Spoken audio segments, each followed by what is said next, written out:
মাটির মানুষ, মাটি দিয়েই যার স্বপ্ন বুনন। রোদ, বৃষ্টি, ঝড় উপেক্ষা করে প্রতিনিয়ত অক্লান্ত পরিশ্রম করে যারা আপনার আমার শান্তির নীড় তৈরিতে ব্যস্ত থাকে প্রতিনিয়ত। হ্যাঁ প্রিয় দর্শক, ঘুরতে যাওয়ার পথে আজ এই প্রত্যন্ত অঞ্চলের একটি ইটের ভাটায় চলে আসলাম। আর আজকের ছোট্ট এই পর্বটি তাদেরকে নিয়েই।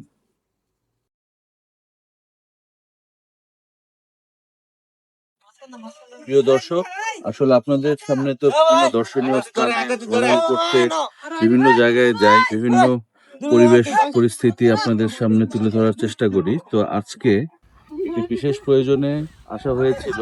তো পথে মধ্যে একটি ইট খোলার এসে থামলাম। জানার ইচ্ছা হলো যে কিভাবে ইট উৎপাদন করা হয়। তো এই হলো অবস্থান। এইভাবে মাটির একটি সামান্য মাটিকে এরা এরকম একটি শেপে দেয়। এই ধরনের একটি শেপ হয়। এটা একদম সলিড মাটি।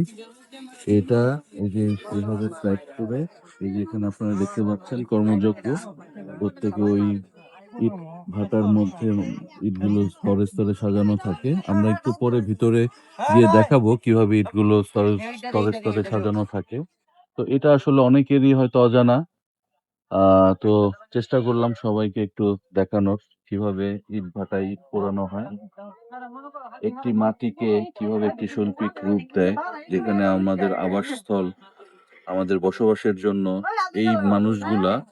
আপনার নাম কি? এই মানুষগুলা নিরলস পরিশ্রম করে। আমরা আসলে এই যে ইট পাথরের দেয়ালের মধ্যে থেকে আসলে কতটুকুই বা তাদেরকে মনে রাখি।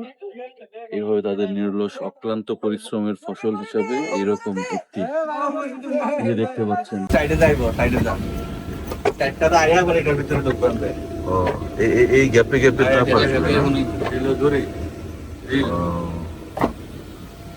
দর্শক, এই যে দেখেন এই গ্যাপ গুলোর মধ্যে দিয়ে তাপ এসে এগুলা পোড়ানো হবে।